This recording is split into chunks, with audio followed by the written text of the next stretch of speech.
Thanks for tuning in to TellyCast. Before this week's show, I wanted to tell you about our exciting new event, the TellyCast Content Funding Festival. Taking place at the Ashworth Centre, Lincoln's Inn in London, on Tuesday, April 26th, the TellyCast Content Funding Festival has been created to bring producers and financiers together to explore the wide range of production funding options available today. The full-day event features panels with industry leaders exploring the new finance models, sponsored by Pipe, blockchain and NFTs, sponsored by MContent, co-production evolved, sponsored by Quintus Studios, and brand-funded programming 2.0, sponsored by Apex Content Ventures. Delegates will be able to schedule face-to-face meetings at the event with our sponsors, who are actively looking to partner with producers. And there's also lots of opportunities to meet with other attending financiers in regular networking breaks throughout the day, sponsored by Drive. Plus, each delegate will receive an exclusive detailed report packed with tips, advice and insight on today's content funding models, courtesy of event partners and industry intelligence experts K7 Media. Tickets are on sale now, starting at just $169.99 for producers and $199.99 for financiers.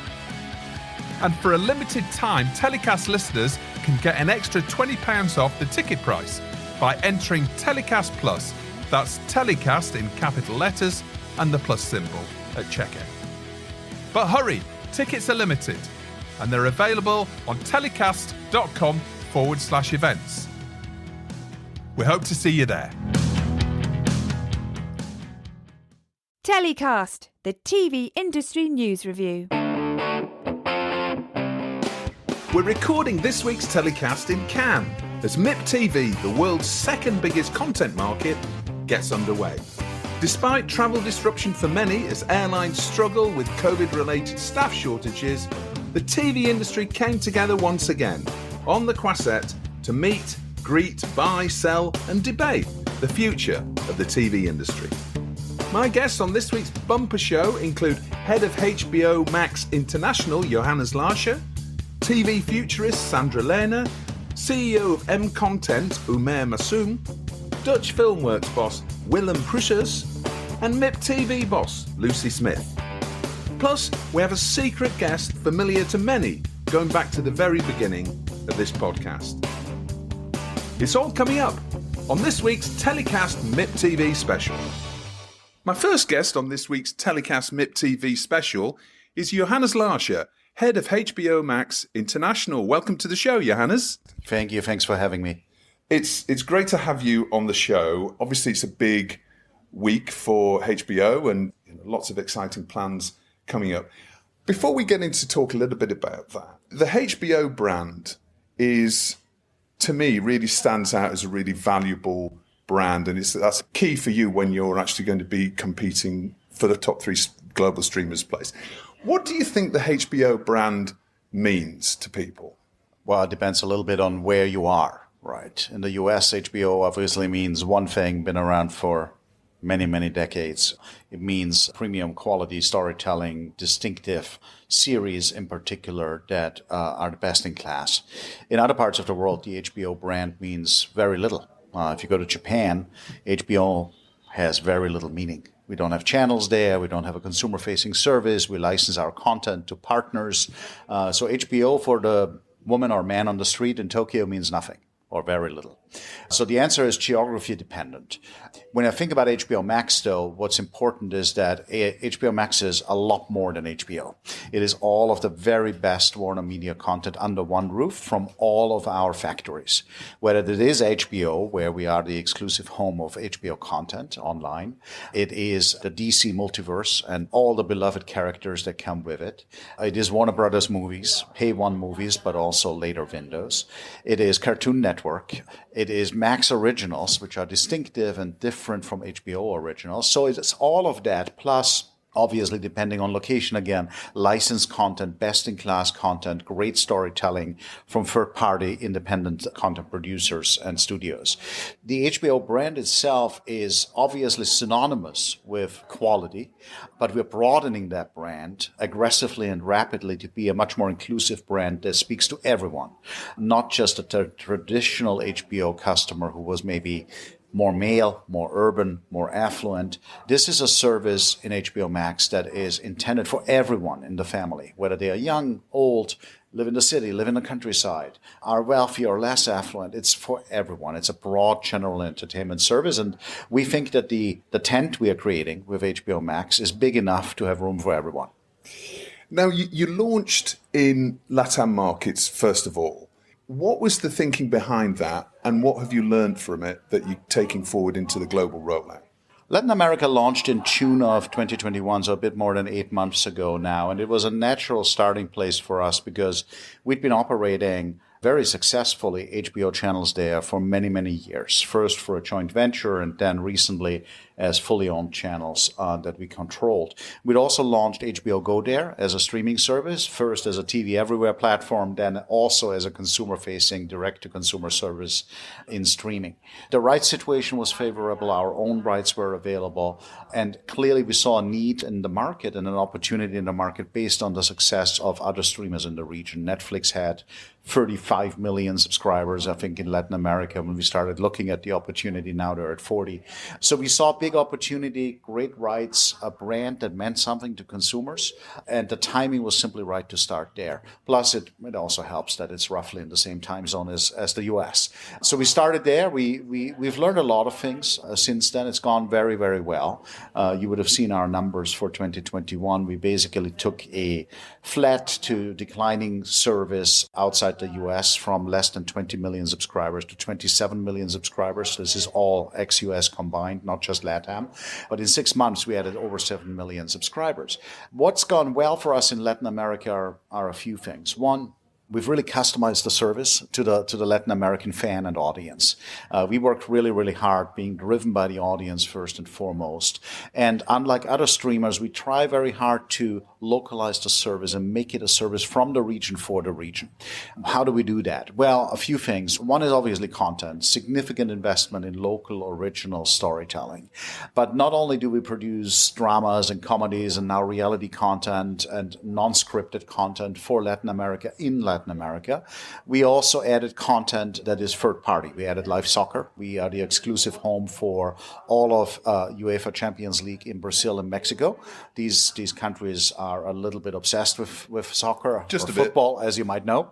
And that's worked out very well for us. So content localization, customization, tailoring our offer to what is relevant and popular in the country really matters based on data. And there was a lot of mobile-first viewers when it comes to Latin America, aren't there? Because basically there's a product that you created purely for people watching video on mobiles. Yeah, it's interesting you bring that up because one of the insights we had when we were in the research phase was that a large number of Latin American internet users access the net only through their mobile device out of economic necessity. So they don't have broadband at home. They don't have the big television sets at home that are connected to the internet. They use their smartphone as the way to access the internet. So for that reason, we saw an opportunity to create a service that we didn't have at the time in the United States, which is a mobile-first product. So you get to access the full catalog of HBO Max content, but it's only on mobile devices. It's only a single stream at any given time, but it is at a more affordable price that puts the service more in reach of those kinds of demographics. And might you replicate that in other markets where that might be appropriate? You know, Absolutely. If you've tried it already and it works, then you maybe, like in the Indian market, for example, or various other Potentially. Yeah. So absolutely. And I think you're hitting the point on the nail here, which is we are not dogmatic or religious when it comes to what service model we deploy in which market. We want to do what is right for each particular market. In Europe, we've chosen for the most part to only offer a single tier of our service, the standard SWAT tier. But in the Netherlands, where we just launched on March 8th, we actually offer a standard tier and a basic tier. So whatever is right for each particular market based on a lot of insight, a lot of research, we will do. So absolutely you should expect in the future that you will see continued business model innovation and product innovation from HBO Max in that direction. So that tailored rollout for each particular market, for a market like the Netherlands, you say, and LATAM, for example, tell us a bit about the logistical challenge of rolling out HBO Max in different forms, in different price points, in different tailored offers into over 100 markets, right? You're planning on over the next 12 months? Yeah, our ambition is to be in 190 countries by 2026. We're currently in 61, so we're about a third of the way there. Right. Got a ways to go. We want to be everywhere we can legally operate, obviously, and unfortunately, that list got a little shorter a few weeks ago when Russia took itself out of competition. There is complexity involved in all of this, and obviously, we are a young service. We don't have the 12 plus years of history that Netflix has, and we have roadmap decisions to make in terms of allocation of resources between improving the existing service, adding new features and capabilities, for example, to our US service versus rolling out in new territories. So that's a constant trade-off. I think we've managed that balance pretty well. Is there more I would like on the international front? Yes. I'll give one example, payment methods. In a market like Latin America, a large percentage of the population is unbanked or underbanked. And in order to transact business with them, you need to have availability of alternative payment methods, whether that's digital wallets or even cash-based voucher redemptions that happen in the convenience store at the corner. You have to accommodate for people to pay the way they want to pay. We're not where we want to be in that regard. We just launched in the Netherlands with Ideal, which is the single most popular way of paying for e-commerce in the Netherlands. We got that done. It works beautifully. It's incredibly popular with our subscribers in the Netherlands, but there's a lot more to be done there. So yes, it's a constant trade-off between what you would like and what is reasonable and doable versus all the other priorities that exist in the business. I was looking briefly at the various different content houses, if you like, that sit within HBO Max. Warner Brothers, HBO, DC, Cartoon Network, Max Originals, and some of the titles that you have already established, but also coming down the line. House of the Dragon is obviously probably the biggest tentpole of the year that anyone has, so that's going to be exciting to see that rolls out. But looking at the list of Euphoria, Succession, Batman, Batwoman, Wonder Woman, some Suicide Squad, for example, those are obviously huge global entry points for consumers. But you talked about local content versus global. So you looking to create and commission local content in every single market you roll out to? For example, you mentioned Netherlands. Would you be looking to commission local content for that market, for such a small market? Can you just tell us a little bit more about that local strategy that we're incredibly fortunate at HBO Max that we get to be, and at Warner Media, we get to be the stewards of incredible content franchises and IPs. We are the only place in Max territories where you will find Harry Potter. We are the home of Game of Thrones and House of the Dragon, August 21st. Winter is coming again. It will be amazing. We have Friends. We have Big Bang Theory. We have the DC Multiverse and Warner Brothers movies. The Batman coming to our services in the near term here in Europe and around the world. So we're incredibly fortunate. However, local audiences are local and local tastes vary. And we've been producing great original content in Europe, in Latin America, and Asia for HBO for many, many years. We are doubling down on that commitment. We believe there are distinctive stories and highly talented storytellers, creatives, who deserve to be heard and who deserve to be working with us on our platform. So yes, we are stepping up investment in Europe. We've talked about next year. I think we have about 30 to 40 projects in the pipeline. We are going into new countries where we have previously not produced original content. The Netherlands is one of them. I don't know that we've announced any specifics yet, but we're definitely working on that. Vera Peltekian is leading our commissioning here in France, and we'll be making some announcements about that not too far from now. Of course, we can't be in every country. We are not about to produce in Andorra, which is one of the countries we launched in October. We are producing in markets that are maybe not known as much for great content yet. We're producing in Romania. We're producing in in Poland, in Hungary. We are in the major markets absolutely making a commitment to produce great content. Some of the smaller markets, obviously, not so much at this point. If you were, for example, a UK producer, and you're obviously wanting to produce, and obviously there's a huge number of established, incredibly talented content creators in the UK, for example, they're not really going to have the opportunity to work with you on any locally created content because the service isn't going to be available for a few years in the UK. If you were them, would you suggest that they would partner up with perhaps some of these producers in some of the territories you are looking to commission original content to give them an opportunity to bring great stories to you for those local markets? We will get to the UK eventually, there's no doubt. We have a thriving partnership with Sky that is lucrative for both parties, but it's a time-limited partnership. So eventually we will get there. As you know, producing great content takes time and many years to get from an idea to a great show. So the time to talk is certainly not far away for UK producers. We've also created originals in and with the UK. Personal favorite of mine was This Is Us, which is in the US is a Max original. A fantastic show that was incredibly distinctive and worth telling. So yes, there are opportunities there, and once we launch in the UK, that investment and commitment will only grow. For now, of course, there are opportunities across Europe to partner and work with HBO for our Max service. Anthony Root is the person leading our efforts on originals in Europe, based in London, and he's the guy to talk to with anything interesting. Okay. So you mentioned sports live programming and sports programming in Brazil, the Champions League.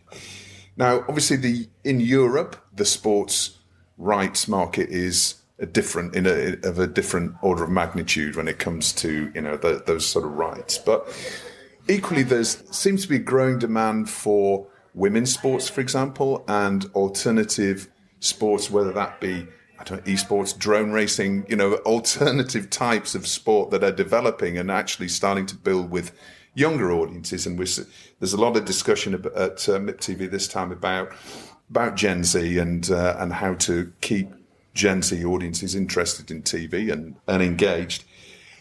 Can you give us an idea of perhaps your direction of travel when it comes to sports in Europe? Or is it just a case of we're going to wait until we're in a position to look at those sort of top level sports rights? Or maybe that's just like, well, we're not even going to look at it. It's not in our ballpark at the moment. Sports is incredibly powerful, right? It creates community and interest. It helps services like ours acquire customers, retain and engage customers. The problem with sports is that it is somebody else's IP. We rent it for a limited period of time. Kevin just talked in his keynote about the zone and how these deals are 3-year deals typically, and then they come up for renewal, and obviously the rights owners go to wherever the most money is.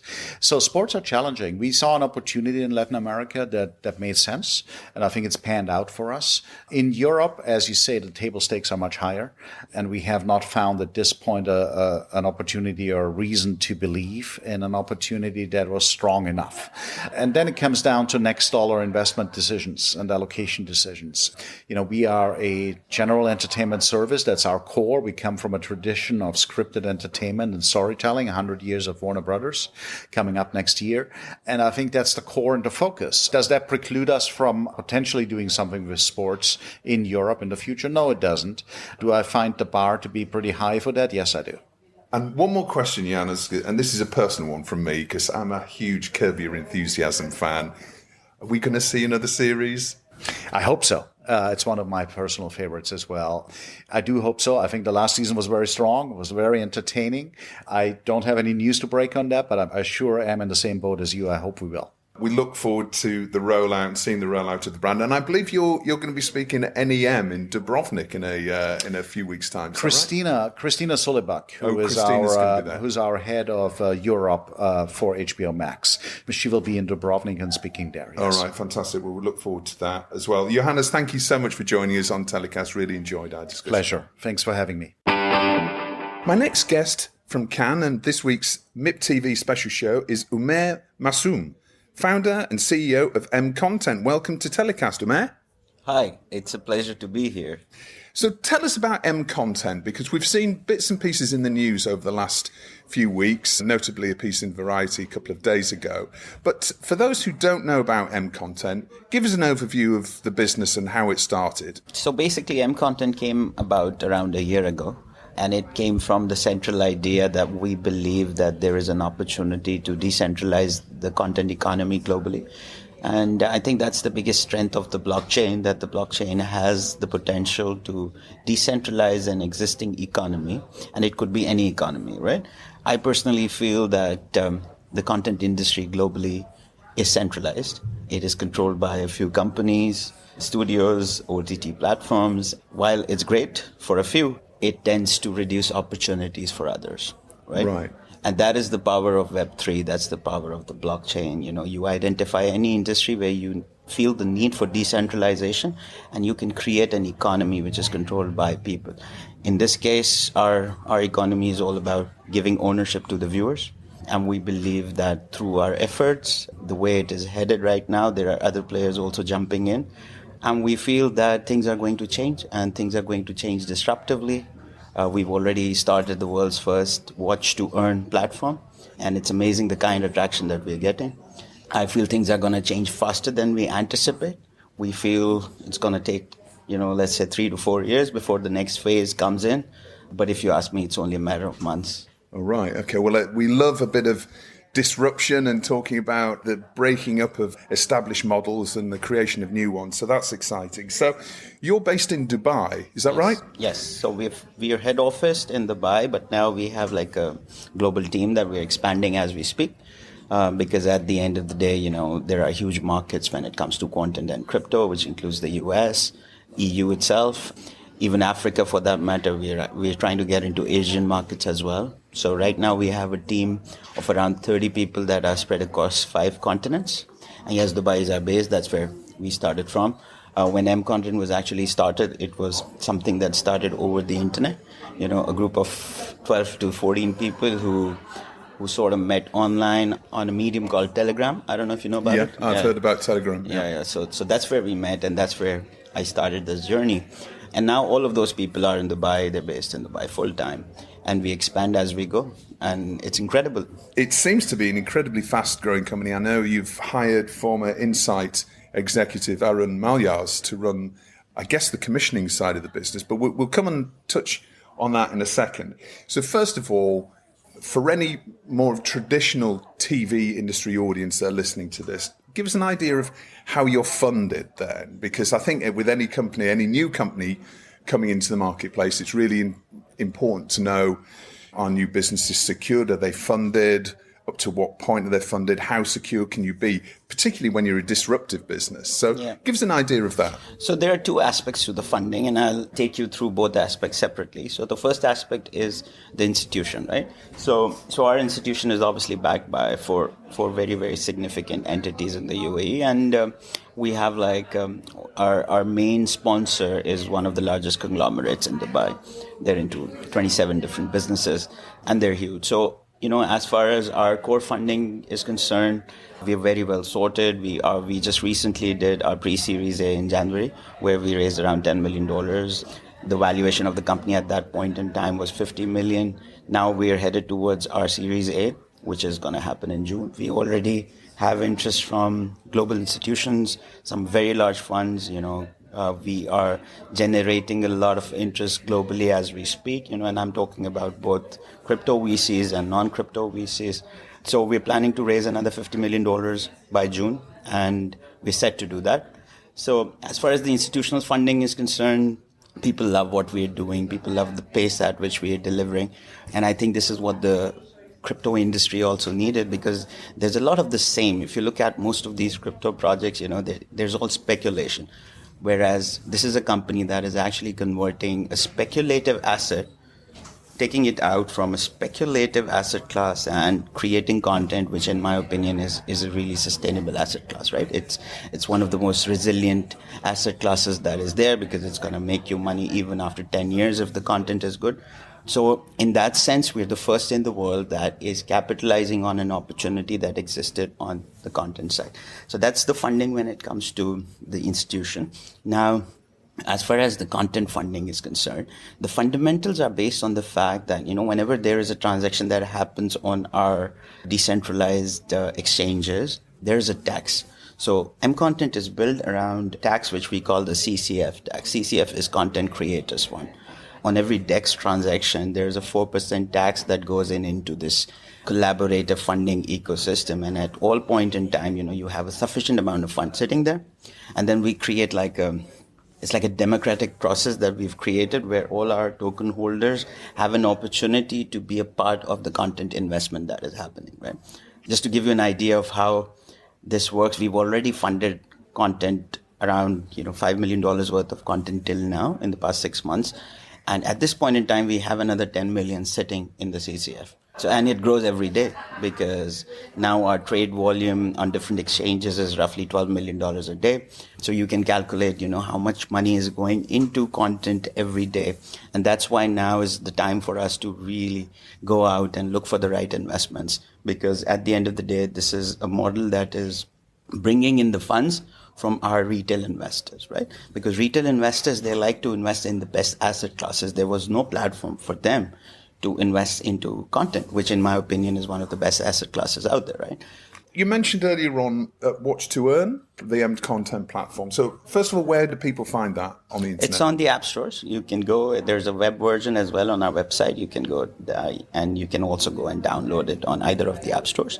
And instantly, when you start watching content on the platform, you'll start earning, from the very first view. Okay. And that reciprocates, which means that the content creator is also earning on every view and the viewer is also earning. So it's amazing because, just yesterday I was speaking to someone and in the last 48 hours, we've had almost 2,500 videos. The YouTube model. Because at the end of the day, the issue with YouTube is that 99% of the YouTubers, they never make it to the minimum level where you get monetization. Where advertising clicks in, which is about a million views a video or something like that. It's based on the watch hours. It's based on how many subscribers you have. It's very challenging, right? Yeah. Whereas on our platform, you're making money from the very first view that you get, and what you're getting is a digital currency, right? Mm-hmm. And this digital currency right now, it's small base. We're sitting at $80 million.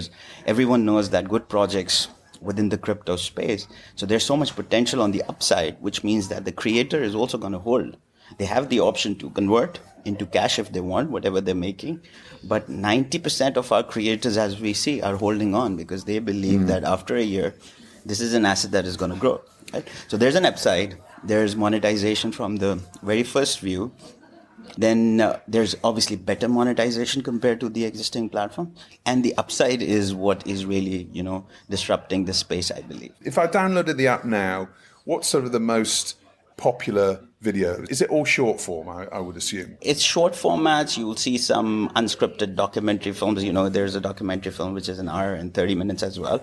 So you'll find different formats. And then there is some syndicated content, which is like movies of 60 minutes, 90 minutes, but that's syndicated. So I'll tell you how it's structured. Primarily, there are 3 sections on the platform, which is the first one being the M Originals, which is the movies section. This is where we feature all of our original productions. Till now, we've done some shorts, documentary films. We've done an animated cartoon series. We're funding as we speak. We funded some independent filmmakers. There was a web series that we did in Nigeria. So all of that you can see there in the original section. And then when you scroll down, you'll see a lot of these different genre of movies, which we've syndicated for different markets, because obviously we wanted to populate the platform. In order to have our own content, it's going to take some time, right? Yep. So we entered into some distribution deals and, we signed up some existing content that was available. So people can also get into long format watching, right? So which is the first section, which is long format and scripted, unscripted. Then you go into mBrowse. mBrowse is like the YouTube on our ecosystem where anyone can have anything. You'll find videos about supercars. You'll find videos about people making fun of their cats. You'll find videos about, people playing with their babies. So if I did a short form video, a telecast video of MIPTV, I could actually edit that into a 15-minute short, put it onto the MContent platform. So on mBrowse, you can upload anything through your account, and you have the subscriber base, you have the views count. Every subscriber you're getting, every view you're getting, you're making money. Okay. So, well, that sounds like a pretty good deal. So what are your ambitions then for MIPTV? Because, so we're talking about democratizing the content space as the ultimate vision. But you mentioned you'd done some deals with distribution companies. What are you actually going to be doing in Cannes this week? For example, producers that are listening to this, what is their opportunity with MContent? So we're funding content in two major categories, right? One is because, as we said, our ethos, our fundamentals, why we were formed, is to give an opportunity to the independent filmmakers who don't have funding opportunities, right? So, there's a fixed portion in our funding budgets which is going into new creators, new independent filmmakers. There's an entire process on our platform. You go into the MC section if you're an independent filmmaker. You just press the apply for funding button. There's like an option for you to upload a pitch video, which is like your 3-minute video where you explain what your project is all about. And people have the option to downvote and upvote on the platform. The applicants who are getting the highest amount of votes, they come into the curation model that we have. You also attended one of the shows. That's right. And we're trying to scale that up. So we try and bring in, experienced judges on the final selection. Yep. And that's where then, we fund 1 or 2. Every 2 weeks, we try and fund 2 independent filmmakers. So it's almost like a Dragon's Den, isn't it? Dragon's Den for content a little bit. It is. But obviously, we are trying to scale it up now. You'll see this becoming a proper reality show as we go. Right now, it's more of a YouTube format that we've been doing. So that's category 1, which is probably not the people who here at Cannes. No, those are independent, maybe student filmmakers. People are just coming into the industry, just starting. Yes. But the second area... The second area, because we follow like a 80-20 model, because, this fund is growing at an enormous pace. So what we've done is that we've applied an 80-20 rule, which means that we invest 80% of our budgets on 20% content that we would like to claim as originals, right? Which is the kind of content that we're here for. 20% of the budget goes into 80%, which is the seeds. So here we are for 2 things, I believe. One is obviously for that 20%, which takes 80% of our investment. We're already speaking to some large studios, global firms for co-production partnerships. We're getting into formats. We're getting into film. So that's the core idea. The second thing, obviously, is to also get into distribution deals for the next 1 year, because as you understand, it's going to take us around 1 year before we have enough populated content of our own on the platform. Okay. Until then, this watch to earn model needs to work, right? It can't really work only for YouTube videos. Yeah, that's so there. you need to create a destination of interesting catalogue of interesting content to just start the ball rolling a little bit. Exactly. So right now we're populating the platform as much as we can. Yeah. Obviously, considering that the real budgets need to go into new creation, because it's all about new creation at the end of the day.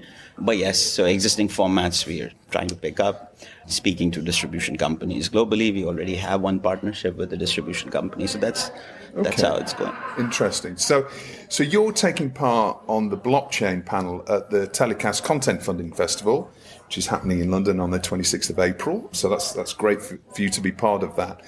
During that day, you will also be available to meet producers for pitch meetings for these originals, essentially. So there are opportunities there for producers to come along and pitch you projects and ideas, and they may come away with a commission. Of course there is. See, traditionally, the model of crowdfunding in content, and I have a really good friend who recently, completed a film. She also got an award. She used crowdfunding also in her production. Traditional concept of crowdfunding in media is charitable, it's philanthropy. Whereas we need to move it towards ownership. At the end of the day, we need to make viewers into owners, and that is powerful, right? So I think my message to all the producers who's listening, all your followers, there is an opportunity here to create ownership of what you believe in for the people who are going to watch your content, right? And that is massive, because the possibility, imagine right now when we consume content in different forms in a day, sometimes, we see advertising in there, which is forced advertising. We don't like it, right? But tomorrow, the model is going to change, because in our vision, we believe that 2 years from now, viewers are actually going to own 80% of all the content that they consume in a day. Right. And that's powerful, right? Very powerful. So yes, my message is please do approach us while we're there, and we'd love to work with you. But at the end of the day, we all need to understand that there is so much scalability. Also, a message to a lot of filmmakers who do their film for cinema. They never make it to cinema, right? Because of box office restrictions, funding, budgeting. So one thing that I missed is that we've also created the world's first cinema, which is for the metaverse. Maybe you've seen some stories about it. So it is an immersive experience that we've designed. We call it the MContent Cineverse. So as a creator, if you have a film which is already listed and you're unable to get it to cinema, have that landed on our cinema. We will help you mint NFTs and sell tickets for that cinema. And whatever money comes in, we keep a very small share of that, and all the revenue is yours, right? So we're not just funding. Yes, we are funding, then we are curating the journey. We have our own streaming platform, which is fully tokenized. Then we also syndicate content. So some of the content that you see on our platform, we've also syndicated it to other platforms, right? So that's also making money for the creator. And lastly, now we have our own cinema for the metaverse. So it's an entire ecosystem that we've created. The Cineverse, by the way, was designed in partnership with PwC, which is a global firm. There are tech partners, and there are some stuff that is happening right now, which is very, very revolutionary, because you know how the world of metaverse is changing. So we are in talks right now with some of the leading owners of the metaverse space, which means that the Cineverse soon will exist somewhere. Right now it's in isolation, but tomorrow it's going to exist somewhere. So yeah, that's who we are. Well, it's very revolutionary in many ways, Umair. So thank you very much for joining us here in Cannes. I look forward to seeing you at the TellyCast Content Funding Festival in a few weeks' time. Good luck. Have a successful few days.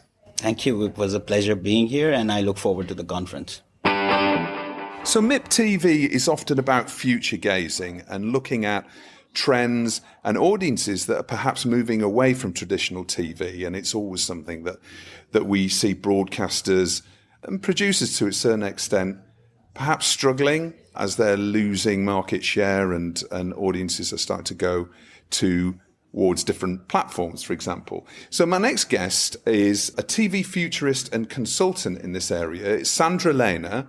Hi, Sandra. Welcome to TellyCast. Hi, Justin. Thanks for having me. Not at all. First of all, before we talk about a few of these subjects about Gen Z, maybe touch a little bit on the metaverse and some of these other current and future trends, tell us a little bit about you, your background, and how you came to be a consultant and a futurist in TV in this area.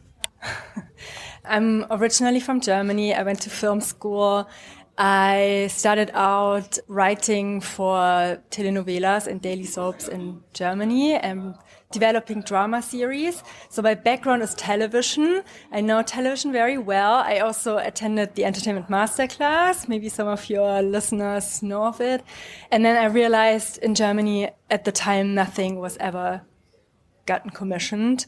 So I moved to the UK from one day to the next. And I became very interested in social media. So I first started working on a YouTube channel called Copper 90 sports channel. They're super big now. And I realized the power of social media there because I produced a show called The Eurofan, and we crowdsourced our local staff, then protagonists for the show, the locations, everything via social media. And then I got the offer to be a social media producer on Made in Chelsea. And I did Made in Chelsea, Downton Abbey, Sherlock, Who Wants to Be a Millionaire. Then I got an offer in Zurich, Switzerland, from a social television channel that brought my two backgrounds, television and social media, together. And I moved to Switzerland and have been working in brand entertainment for the past 6 years. I've always been interested in the future of entertainment. What's the next big thing? And I've been writing for MIP blog for almost 10 years now on the subject, the future of entertainment. It's actually interesting. Sometimes I go back and I read my articles from 2014 or 2013, and I realize a lot of that has happened. I don't know. I can't look into the future. I see trends, and I guess I have a feeling for what might work and what's just gonna go away in Yeah. a couple of years. Yeah. So you, for example, would have probably seen Quibi coming and then crashing and burning a few months later. Absolutely, actually, yes. I mean, we all knew. I think the whole TV industry, I think we all knew that it's gonna fail because they just didn't understand digital. And I mean, I tried watching a couple of the shows, and it was mobile first, so I watched it vertically. And then after a while, I realized if I turn my phone horizontally, that they actually shot it horizontally, and that when I watched it vertically, I missed a lot of what was going on in the frame. Well, that was the first mistake, right? That was the first mistake. Yeah. And then another huge mistake was you couldn't share the content. If we see something funny or crazy or entertaining, we want to share it with our friends and we want them to watch it as well. And that was a big mistake as well, that they didn't think about the community aspect. That's something that clearly a lot of entertainment companies have probably learned from that mistake. But also, we're seeing the rise of lots of different digital channels that are cultivating their own audiences and essentially digital natives. So they're coming from a much different space. You're here at MIPTV to run a panel on esports and TV. Tell us about that. Yes, it's about how traditional media can be inspired by esports. I'm not a big esports expert, I have to admit, but I think especially the community aspect is really important when it comes to esports, and I think this is something TV producers should learn if they want to be successful in the future. We'll no doubt be reading some of the coverage that's going to come out of the back of that panel, which is going to be fascinating. Coming back to TV and Gen Z, which is kind of your sweet spot, if you like, we're seeing more and more that Gen Z are really turning their backs on traditional TV and linear TV. And they're starting to adopt different platforms and consume content in different ways that really they're creating their own ecosystems and creating their own communities away from television. And that's got to be a really serious concern if you're a big media business now, where things are going to be in 5 years' time. How can broadcasters and producers capture this elusive market or recapture it or make themselves relevant to that audience? How can they get that audience to watch their content and consume their brands and build audiences again in that demographic? Mm-hmm. So 2 important aspects. Gen Z are the most diverse generation ever. So that it's very a fragmented audience, if you will. And it's the first digital native audience. So they grew up just, on their iPads and, iPhones. They don't make a difference between YouTube and television. For them, everything that's on a screen is actually TV, so they don't even make the distinction. Yeah, I heard of parents telling me that their kids, when they actually watch television, that they're surprised about the commercial breaks because they had not seen this before, because they grew up with YouTube streaming mainly. So you have to think digital first. And there was an interesting media study by Deloitte last year, and it said that their favorite pastime is video games, and then watching TV and movie is their 5th favorite pastime. I just thought TV producers need to know this. They need to wake up and realize they can't go down this road if they still want to be relevant in the future. I think there are 3 strategies how you can reach them. You either go where they already are on video games, platforms or social media, or you integrate an influencer that they are familiar with. This is what Netflix and Hulu are doing currently, because they bring the audience to the platform. So Gen Z, they follow people, they don't follow shows. This is also something that TV producers should keep in mind. And then the third option is, in my opinion, that you use IP that they're already familiar with. Also Netflix, great example. They have a lot of movies and television shows based on Wattpad stories, for example. What's Wattpad? Wattpad is a digital storytelling platform, and it started out as fan fiction. I think it started out young girls writing about One Direction. Okay. So they had, their fan moments with Harry Styles and wrote about it. But, for example, The Kissing Booth is based on a Wattpad story on Netflix, Like a Feather on Hulu, To All the Boys I've Loved Before. So Netflix has been really successful with this strategy. Okay. And I think the next big thing, I think we're talking about this a little bit later as well, but now the buzz here is NFTs. And so Reese Witherspoon's company, Hello Sunshine, they are producing now TV shows and movies based on World of Women NFTs. And I was talking to David Kleeman yesterday, who was on your podcast as well. And he said that Time Studios is doing the same for kids shows.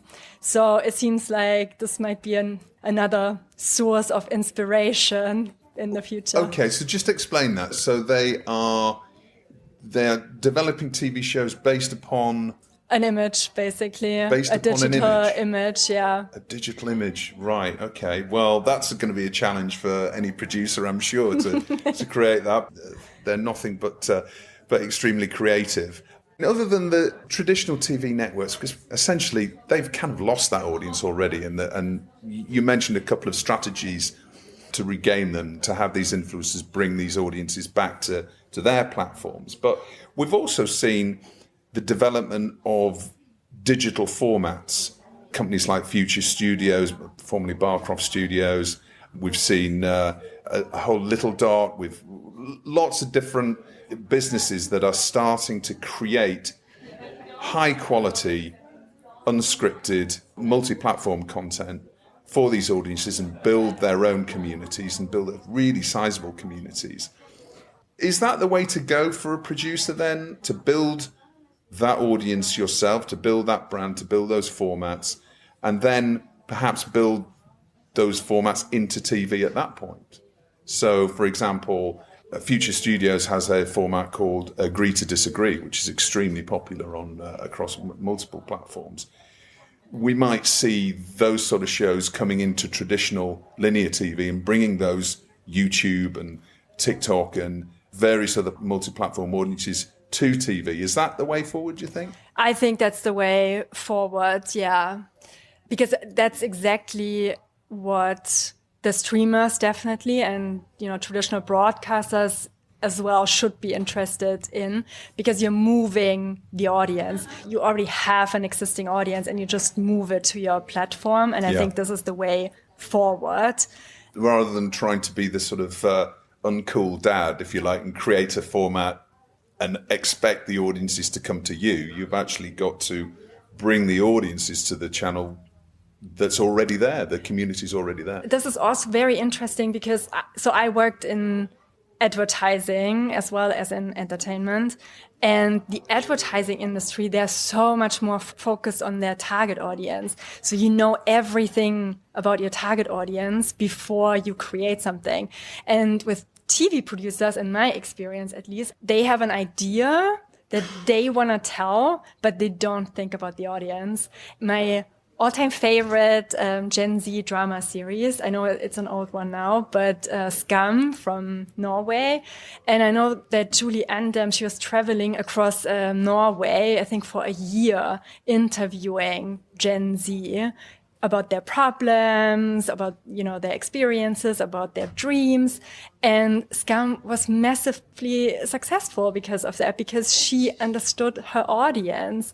And I think that's important. And that's why all these influencers are so successful, because they're on the same level as their audience and they listen to them. Again, the community aspect. I listen to what my audience wants to see.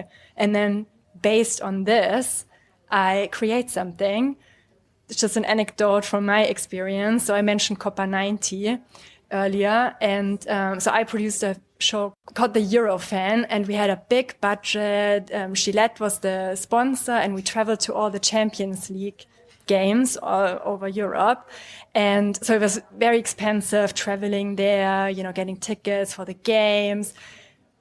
The most successful show on the channel, probably still, was called Comments Below. And it was just two guys, football nerds talking about the game and then answering the comments of the people that the audience left in the video from last week. So they were interacting with the audience and just chatting. Basically, it was the cheapest show ever. Just these two guys sitting on a sofa, talking with the audience, basically. Yeah. And it was the most successful show. Well, it's a basic interactive entertainment there in its purest form, if you like.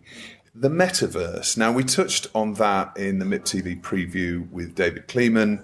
I think many people might have breathed a sigh of relief when he said, don't worry, it's not here yet. But, I mean, where do you think the opportunity is for today's content industry? Everyone gathered here in the Palais. Where is the opportunity, would you say, very briefly, where would you say it is? For TV producers, they should look Alter Ego. I think it's on NBC in America. And it's a talent show, a singing talent show, but you don't see the people. They have avatars. So you don't see the human beings behind it. You just see their avatar. I read an interview with Will.i.am, who is a judge on the show, and he said he's already thinking about what the winner of the show could do next in the metaverse. Could do a concert in Fortnite, for example. This is an easy example of how you can imagine the metaverse and the television industry coming together. Okay. You can reimagine grand designs or Project Runway, because you create digital assets basically for the avatar. Yeah, I think that's an easy way to explain it. Okay. All right. For maybe the older audience. And then when it comes to Gen Z, it's obviously Fortnite and Roblox, what's happening in there. And so I'm interested in Roblox, particularly at the moment, because there's Big Brother in Roblox and Survivor, and it's just fans rebuilding their favorite shows, which I think is really interesting. And actually, David Kleeman told me yesterday for Squid Game, there are more than 100,000 versions. That's right, yeah. He told us about that.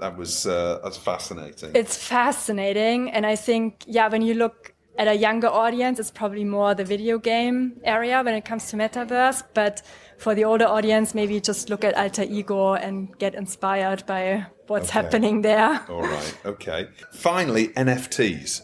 You mentioned them earlier on. I mean, are NFTs over, or are we only just starting to see the beginning of the boom or maybe bust of NFTs? Who knows?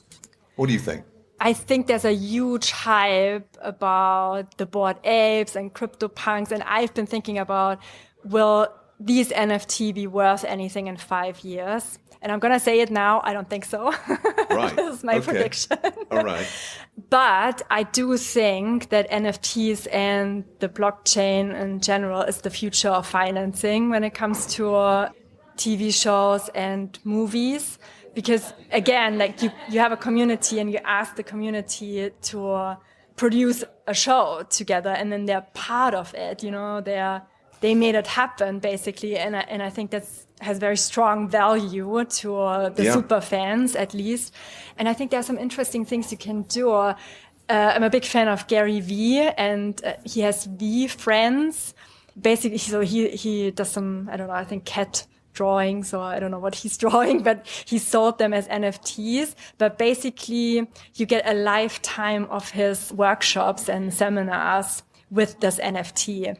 And it's kind of like a ticket into a club. And I think this might be the way forward. And then also storytelling-wise, there's actually quite a lot happening in this space. I saw a mystery thriller series where you could buy clues with NFTs to get ahead, of other viewers. Okay, so we should maybe look at NFTs as almost just like an entry point. It's not just literally a digital asset that you own the IP to. It's actually what that creator could build on in terms of value to that NFT holder? Yeah, I'm not interested in NFT drops. I think this is over. Everyone has done it. It's great for super fans. If you want to own a digital image of a TV character, then great.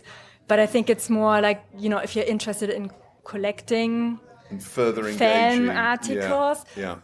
But I'm more interested in the financing aspects of it, and then how you can integrate NFTs in storytelling, like what I mentioned earlier with Reese Witherspoon's company. Yeah, and also how to integrate them in, not just base it on an NFT, but also integrate the NFTs in the storytelling. It's fascinating. Well, we had Umair Massom from MContent on earlier on, and he was talking about the ways that they're utilizing the blockchain to finance content. Is really fascinating, and his company, it sounds like it's really gathering some momentum there. So we'll keep our eye on that as well. Yeah, and I think it's also, just to wrap it up, I guess what I said in the beginning, it's all about your communities. You have to create a community, and like we mentioned earlier, Gen Z is so fragmented. You have to get into a niche, and actually I think Netflix is doing a really good job in this area, because they're creating verticals, a comedy vertical, a K-drama vertical, and they're serving this audience. And then it's easy to sell them NFTs or whatever it is at the end of the day. But you have these super fans. You have a very engaged community. And this is the way forward, in my opinion. That's a starting point.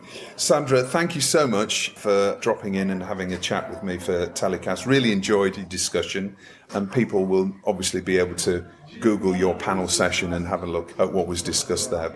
Enjoy MIPTV. Thank you. My next guest this week is Willem Pruissers, CEO, founder and owner of Dutch FilmWorks. How are you doing, Willem? Not too bad. The sun is shining. The drinks are good, so it's a little bit of old Ken. That's true. It is a bit nippy, though. It's certainly nippy by the sea, but sunny anyway. So I'm sure we're going to be seeing some sunburnt foreheads around by about sort of Tuesday or For so. sure. Yeah, for sure. So you run and own and founded Dutch FilmWorks. Tell us a bit about the company and what you're going to be doing in Cannes this week. I'm not going to tell the whole history, but we started 25 years ago. And this MIP reminds me a little bit of the early MIPs I came, which were quite small and cozy. And it's now small and cozy again. We started as a video distributor looking for catalog titles and TV series.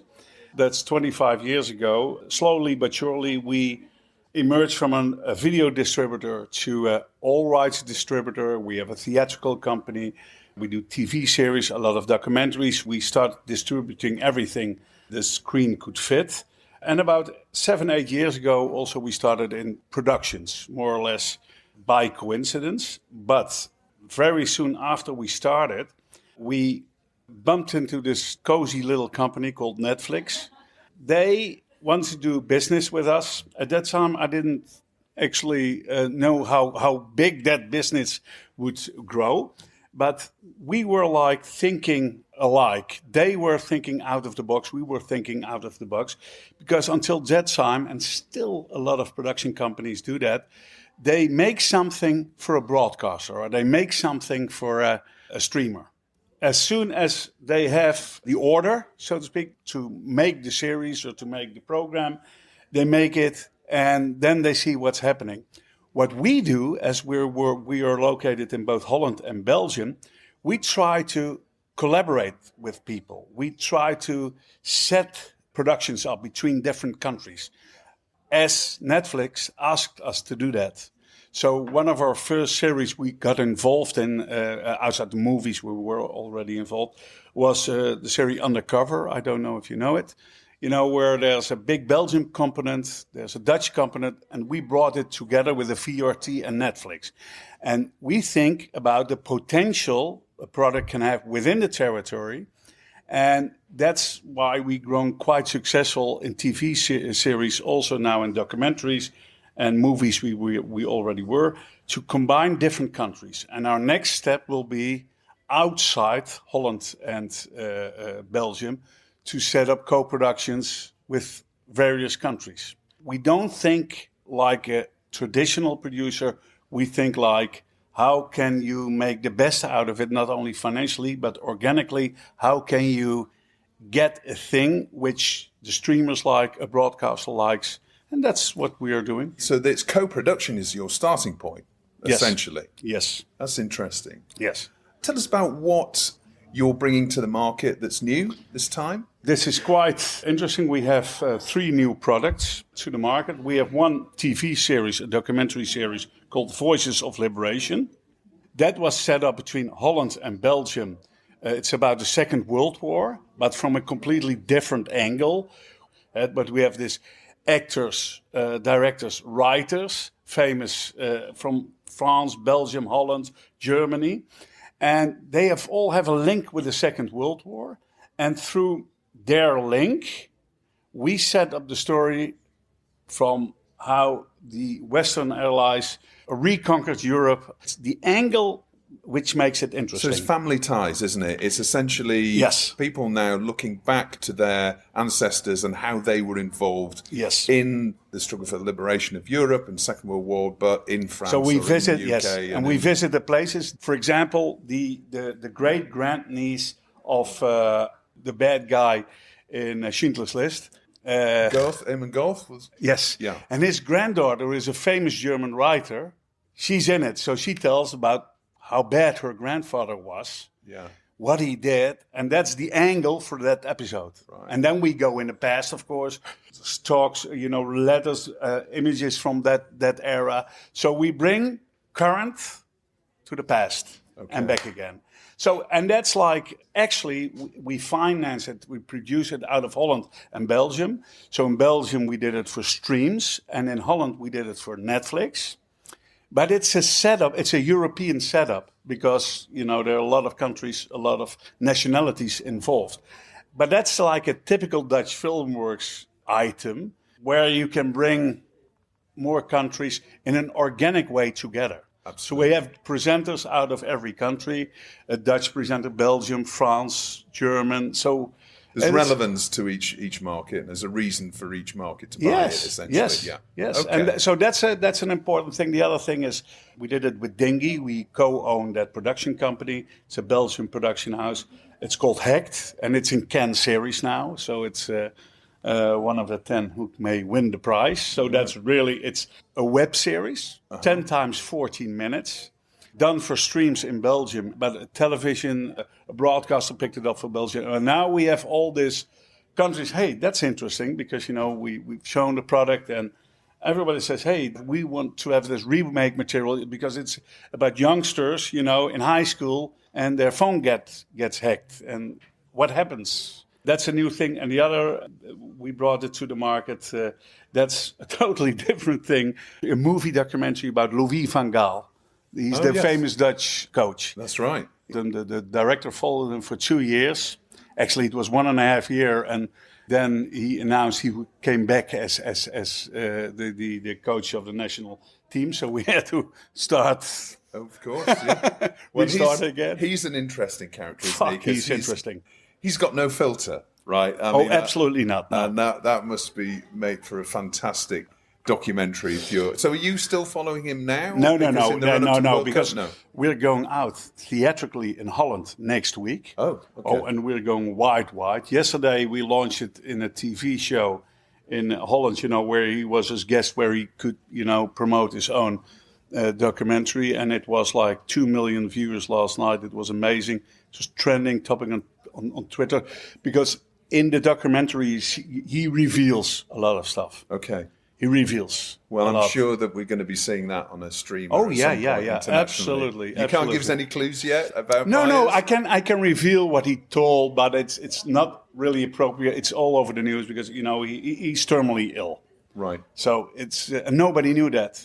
Right. Nobody. Okay. And actually, we know it, of course, a while, but it's like how he deals with it, because he's coaching the national team during with this illness, essentially. Yeah. Wow. Maybe he lives for another 20 years. You never know. But he has a bad form of cancer. So, right. But that's one of the things. His first wife died of it. So everything it's like this documentary. It's not about him successful in in the soccer world, but it's about him. It's a human story. Oh, you cry. You Yeah. cry. When I saw it, I cried, and I'm not a crying guy. All right. Okay. Not that I'm the standard, but everybody who's seen it is wow. It's touched by it. Okay. It's touched. All right. So that's what we bring to the market. And although for that typical program, we just think, who wants to buy this? About a Dutch coach, his personal life, his feelings and everything. And then again, when the MIP started this morning, a lot of people asked, by mail or they dropped by, can we have it for Germany? Can we have it? It was really interesting. All right. Wow. Okay. Because it was trending. It was like on Bild, the magazine. All right. On, Yeah, absolutely. Manchester United posted last night because he used to be coach there, and everybody, They've got a bit of a social media presence, so that's helped you. Yeah. So how are you finding the market then, Willem? I mean, you said that you're a veteran of the old days of MIPTV. Oh, Jesus Christ, now we're yeah. back again for the first time in 3 years. How are you finding the market? Yes, it's like a market again. You meet people, you talk to people, you connect, and you cannot do that by Zoom, No. or per email or Twitter or whatever. I met in this today. It's now only like 4:00 in the afternoon. I had my first meeting at 9:30, and I met like already 5-6 people. Jesus, that's what I really missed, and that's why this market, not only this one, but these markets are so important. You meet, you interconnect, you get ideas. Only I'm getting ideas by sitting here. You know, it's, and that's what makes a market like this important. And it's not as big how it used to be. People are complaining, and what's going to happen. But I feel a vibe again. It's like the allies are busy. There's a lot of meeting going on. I see so many people, and there's a buzz. Okay. There is a buzz. So everybody says, these markets are gone. Forget about it. They are a lifeline for new ideas, new connections, setting up things between countries. That's how I see it. Willem, thank you very much for your time. It's been lovely to speak to you. Good luck with the documentaries and all your other projects. And I hope to see you on the Croisette later on. We might have a beer or something. Maybe two. One of the great things about coming to TV markets is you bump into people that you don't expect to see. And I've bumped into somebody in the sunshine. I've bumped into one of the oldest guests on TellyCast that listeners to the very first shows will remember. It's Gertz Lees. It's Gertz. Welcome back to the show. How are you? Thank you, Justin. Thank you. Well, Gertz, so you were at K7 Media back in those dark days of lockdown when we were talking about trends, and you were bringing us some incredible information about formats that were being developed and how the whole TV industry was coping with this unprecedented catastrophe that we're hopefully at the end of and coming out of now. So tell us where you are now, because you've moved on. Yeah, that's the reason why our ways kind of parted, because at my new job it wouldn't be like fair, let's say, to continue doing telecasts. So I'm working for ITV Studios already like more than 15 months now. Okay, and you're in Amsterdam. Yes, I'm based in Amsterdam, and I'm looking after distribution of our non-scripted catalog, like pretty much according to United Nations, close to 200 countries, right? Because I look after all these countries where we don't have our own production. So so you can calculate if it's 13 countries we have our studios, then the rest is my umbrella role. Yeah. Wow. Well, that's a big job. And you're just the man to take it on. And we had Arjen from ITV Studios on the MIPTV preview show, so it was great to chat with him. Here we are 2 years after the first telecast, just about, and here we are at the first MIPTV for 3 years. So what's changed, do you think? What's changed forever in the TV business? And, how are we going to move out of this as an industry stronger, if we can? That's a really big question. I mean, when you started this question, I was thinking of a little bit like not funny, but a bit funny answer. But it really requires something a bit more depth. Yeah, okay. It got more profound as it went on that question. Yeah, but like the first part I was thinking probably is that, and I really hope it stays, that we have, actually in a way we have become more relaxed here at MIP. Because if you remember all the MIPs before, it was like this crazy rush of 30 minutes, you know, like I know people who had like 60 meetings in 3 days. And now we actually see so much better results when we have a proper chat, when we can sit down like for an hour and talk, not just running through the catalog and the news in our catalog, but just talking about kids and dogs and everything else, because it's, as you know, it's a relationship business. Do you think we've kind of come to incorporate a little bit more of that into our daily lives anyway as well? Because I think it maybe changed our views of our crazy hectic lifestyle flying around the world and perhaps not being as good to the planet or ourselves. And then all of a sudden, you know, we were forced to be at home and perhaps reevaluate the time that we spent. And maybe that is something that we take forward in the way that we do business. In a way, yes. But on the other hand, I think the overall thing is that we need these personal connections. The question is where we get them, whether it's these big markets like this or somewhere else. Like I myself, I was in India last week before I was in London. So I'm really happy, sorry to say, not being sustainable, right? and getting this travel back, because it makes such a big difference. Yeah. You know, like in 1 week in India was worth probably all these 2 years of Zooms and everything else, right? Wow. I think we have talked about it actually in also on your podcast, that being a bit skeptical whether there is need for 2 huge MIPs a year or things like that. So I think it's more flexibility, more diversity, which we look forward to. It's the same like with the formats. If we talk a bit about formats as well, I feel like it's not anymore so much about structured genres. It's more about human stories, and basically you kind of adapt the genre to the human story rather than like precisely put in boxes. Now it's game show, now it's whatever. But like it's more like first you find the story and then you think about creating that box around it. I think in a similar way, maybe it's with the markets and how we do business, that we kind of approach it a bit from a different perspective. Yeah. Have you been walking the halls of the Palais yet? Does it look like there's plenty of business being done? Yeah, like you, I can compare with October because I was also in October, and yeah, it definitely looks improving. In the Palais, I remember I felt really sorry for some colleagues who had stands back then, because it seemed like, yeah, a bit like a ghost town.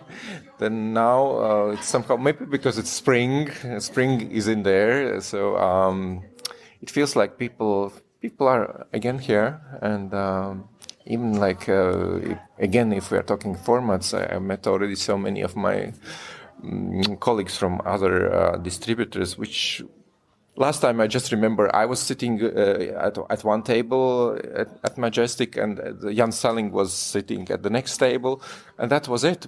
Two of us, and then I was leaving before Jan, and he was still asking me, sold out? And I said yes. So that was October.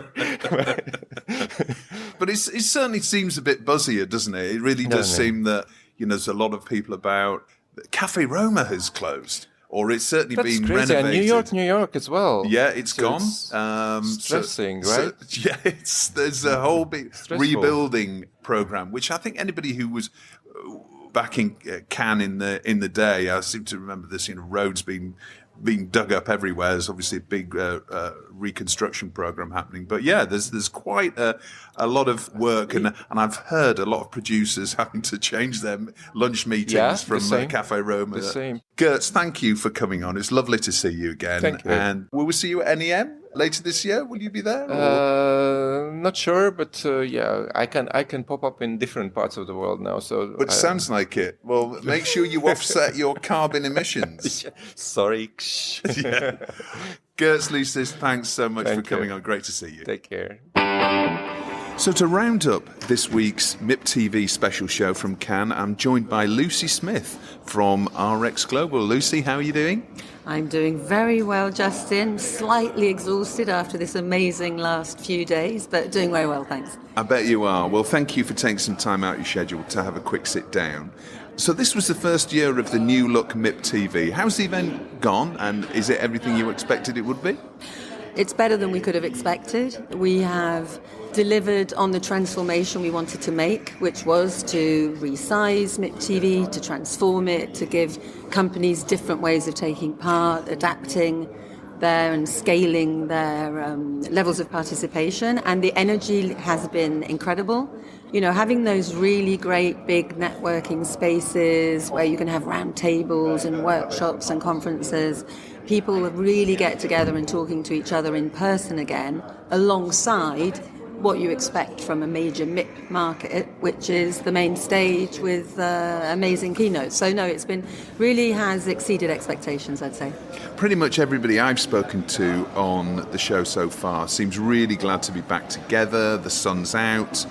People are back to meeting, debating, eating and drinking together, which is something that we perhaps in the past took for granted. When it's taken away, you know, you realise how valuable that is. So can we detect a little bit of a buzz returning to industry markets, do you think?